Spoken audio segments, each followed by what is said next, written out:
Hello students, कैसे हैं आप लोग। Welcome to once again in smart teachers my dear. कल जो आपका रिजल्ट आया है, आपको परेशान होने की बिल्कुल आवश्यकता नहीं है। अपने कॉन्फिडेंस को लूज मत करिए।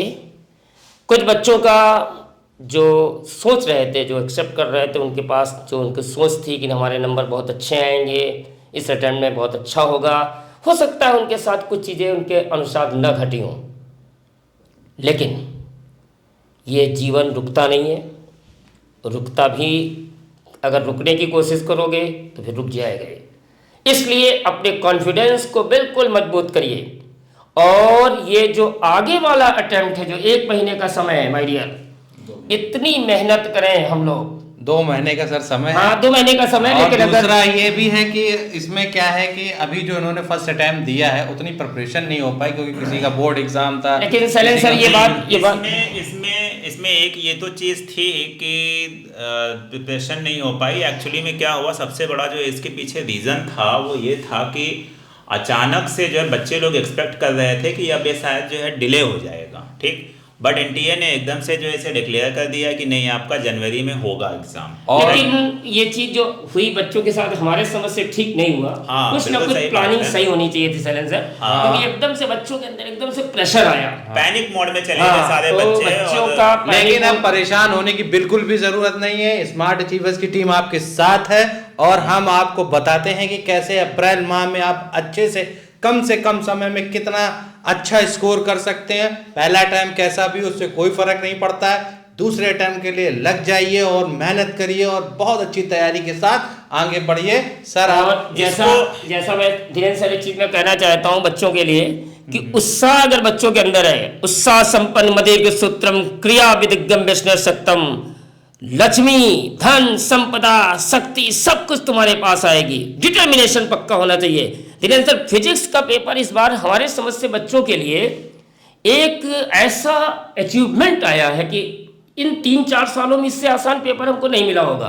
तो बच्चों को बिल्कुल मोटिवेट होना चाहिए कि फिजिक्स एक ऐसा टॉपिक जिसमें बड़ा परेशान होते थे। क्या कहना चाहेंगे धीरेन्द्र सर आप इसके बारे में? सही बात है। पिछले 1-2 सालों से जो है, लास्ट 2-3 ईयर्स से जो है फिजिक्स का पेपर काफ़ी ईजी आ रहा है। और इसमें आप लोगों को बिल्कुल यही अपनी स्ट्रैटेजी जो है बनानी चाहिए कि हम सिलेबस ज़्यादा से ज़्यादा कवर कर लें।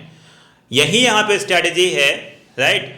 सिलेबस आपका पूरा का पूरा कवर होना चाहिए, पूरा का पूरा गो थ्रू होना चाहिए, जिससे कि किसी भी सेक्शन से, क्योंकि यहाँ पे जब रहते हैं हमारे पास 10-12 शिफ्टों में पेपर होता है, एग्ज़ाम कराया जाता है, तो यहाँ पे ऐसा नहीं कि पेपर की बैलेंसिंग होती है। तो किसी भी सेक्शन की वेटेज ज़्यादा हो सकती है। क्लास 12th की फर्स्ट बुक से हमारे पास इलेक्ट्रिसिटी मैग्नेटिज्म से कई बार जो है ज़्यादा हो जाता है। एक जरा बच्चों को ये भी बताइए हाँ, कि कुछ ऐसे सेलेक्टेड टॉपिक बता दीजिए जिससे कि उन्हें लगे कि हम इसकी इतने कर लें इतने कम समय में, कि बहुत अच्छा से उनका स्कोर कर जाएं। जो भी लेटेस्ट जो पेपर आए उन टॉपिक में ज़्यादा फोकस नहीं, फोकस करने की अगर बात करी जाए तो इलेक्ट्रिसिटी एंड मैग्नेटिज्म में सबसे ज़्यादा जो है फोकस रहता है। उसके क्वेश्चंस ज़्यादातर आते हैं। तो ये एक जो है, अगर आपके पास कम टाइम है तो सबसे पहले आप इसको कवर अप कीजिए, क्योंकि ये बहुत इंपॉर्टेंट सेक्शन है हमारे फिजिक्स का।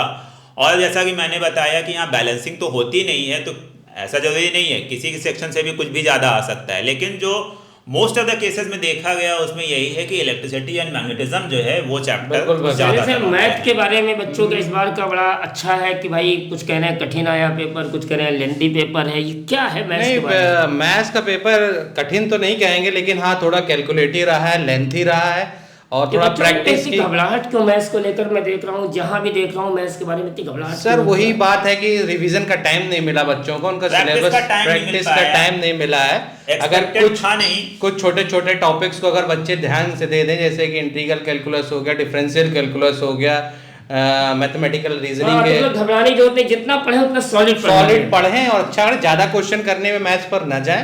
अगर आपको लगता है कि मेरा ये टॉपिक बहुत अच्छा है तो उसको कम से कम उसकी अधिक से अधिक एक्सरसाइज लगाएं, अधिक से अधिक उसको सॉल्व करें और अपने आप को टेस्ट करते रहें।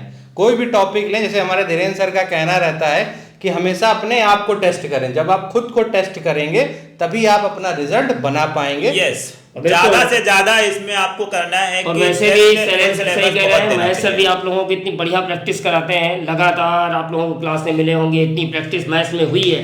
अगर उसको ही फॉलो कर लेते आई थिंक शायद धीरेन्द्र बहुत अच्छा इन लोगों का होता है, कहीं ना कहीं शैलेंद्र प्रैक्टिस में लेकिन कमी जो आई। अब की बार केमिस्ट्री का जो मॉडरेट सर पेपर आया है, तो जरा उनको बताइए कि हो सकता है कि अप्रैल का भी पेपर इसी तरीके का हो। देखिए मोरलेस मैं केमिस्ट्री के बारे में बातें करना चाहूँगा कि अगर देखें तो 2-3 सालों से केमिस्ट्री का थोड़ा सा लेवल ऊपर हुआ है। हाँ, थोड़ा सा और केमिस्ट्री को बच्चे जो बहुत हल्के में लेते थे, प्लीज़ इनऑर्गेनिक केमिस्ट्री को आप छोड़ देते थे, मत छोड़िएगा माय डियर, बहुत मजा आएगा।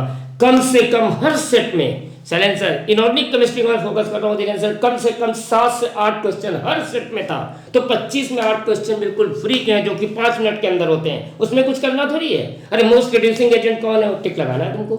तो इनऑर्गेनिक को जो बच्चे बिल्कुल छोड़ते थे, एस ब्लॉक टी ब्लॉक, क्योंकि एनटीए ने इसको डिलीट कर दिया था सीबीएसई से, तो बच्चे इस पर फोकस कम करते हैं। तो अब की पेपर का लेवल केमिस्ट्री का अगर देखा जाए तो मैथ्स के बिल्कुल बराबर कर दिया है। नहीं, बिल्कुल सही बात है, पेपर सारे मॉडरेट थे, लेकिन हम लोगों का बस ये वीडियो बनाने का जो उद्देश्य ये है कि अगर आपके नंबर नहीं आ रहे हैं इस अटेम्प्ट में, तो आप उस पर परेशान बिल्कुल मत हो, बिल्कुल अपना सर मत पकड़ें, आप मेहनत करें। अभी भी 2 महीने हैं, 2 महीने बहुत होता है कि कॉलेज स्टूडेंट के लिए, वो फिर से प्रैक्टिस करें, फिर से पढ़ाई की तरफ प्रैक्टिस करना इसमें ज्यादा जरूरी है। और मेरा टैगलाइन भी धीरेन्द्र से रखा हमने कि फर्स्ट अटेम्प्ट में अगर खराब हुआ है तो परेशान बिल्कुल मत हो, सेकंड अटेम्प्ट में होगा निश्चित सिलेक्शन। ये जो टैगलाइन आपके लिए मैं दे रहा हूँ ना, इतना अच्छे से आप इस बात और वैसे भी कहा गया है, करत करत अभ्यास से जड़मत हो तो सुजान। बिल्कुल सही, इस बात को ध्यान रखिए, जितना आप अभ्यास करेंगे, जितनी प्रैक्टिस करेंगे,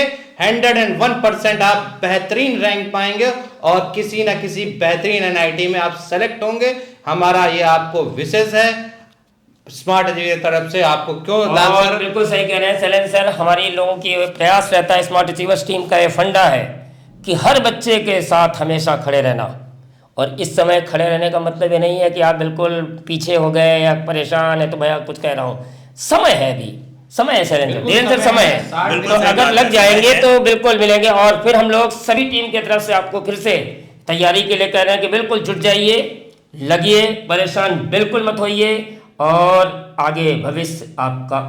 इसमें सर मैं एक चीज़ और अगेन मैं यहाँ पे बताना चाहूँगा कि आप लोग स्ट्रैटेजी में ये रखिए कि जो भी सिलेबस है वो आप सारा का सारा एक बार रिवीजन कर लीजिए, गो थ्रू हो जाइए। और टेस्ट को फुल सिलेबस टेस्ट मैंडेटरी है, क्योंकि टेस्ट देके ही हमें इस टेस्ट में जो हमारे पास कोई भी कंपटीशन हो, कंपटीशन के अंदर जो टेस्टिंग होती है वो हमारे सिलेबस एंड नॉलेज की नहीं होती है। हम उन 3 घंटों को कैसे मैनेज कर रहे हैं, एक्चुअली में इसकी भी टेस्टिंग सर मेरे हिसाब से जैन सर, अगर बच्चों को ये भी बता दिया जाए कि जैसे एससी वर्मा ले लें फिजिक्स में, मुझे लगता है इस बार एससी वर्मा को ही अगर बच्चे कर ले जाएं तो काफी अच्छा पेपर कर सकते हैं। नहीं, एससीवी की करने की रिक्वायरमेंट अभी तो खैर मेरे हिसाब से नहीं है, तो अभी रिक्वायरमेंट नहीं है उसमें। अगर हम प्रीवियस ईयर जो पीवाईक्यू में पिछले 2-3 साल के बहुत सारे क्वेश्चंस हैं, हर एक टॉपिक से अगर बात कर ली जाए तो 200-250 क्वेश्चन हमारे पास अवेलेबल हैं।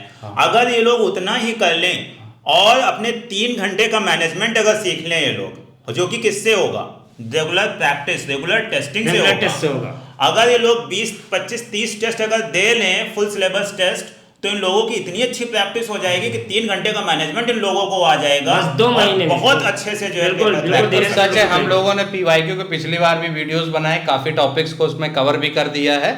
और कुछ अगर लगता है कि नहीं हम थोड़ा और प्रैक्टिस करना चाहते हैं तो फिजिक्स में एससी वर्मा है, मैथ्स में आरडी शर्मा है, और केमिस्ट्री में तो बहुत किताबें हैं, आप लोग कर लीजिए। मैं मेन जैसे सर ने बताया कि पीवाईक्यू पे ज़्यादा फोकस कर लें, और अगर इन 2 महीनों में खाली फुल सिलेबस टेस्ट कई बार प्रैक्टिस में कर लें, आप वही क्वेश्चन इन लोग अगर कर लेंगे तो हमारे समझ से as it is question challenge दिखते हैं, तो कोई घबराने की जरूरत नहीं है। तो हमारे समझ से चैलेंज बच्चों को थोड़ा सा बताइए और क्या हो सकता है इन लोगों के बारे में। और बस मैं ये कहना चाहूँगा कि आप परेशान बिल्कुल भी मत होए, बहुत मेहनत से लग जाइए अपनी तैयारी में, रोज अपने आप को समय दीजिए, बहुत कम से कम टाइम इधर उधर बर्बाद करिए, अपने ही टाइम केवल पढ़ाई पे लगाइए। ये 2 महीना आपके लिए बहुत बहुत इम्पोर्टेंट होने वाला है, और जितनी ज़्यादा से ज़्यादा आप तैयारी करेंगे, प्रैक्टिस करेंगे, अच्छा होगा। आप हमारे वीडियो को देखते रहिए और चैनल को सब्सक्राइब करिए, लाइक करिए। बहुत बहुत धन्यवाद, thank you so much, bye bye.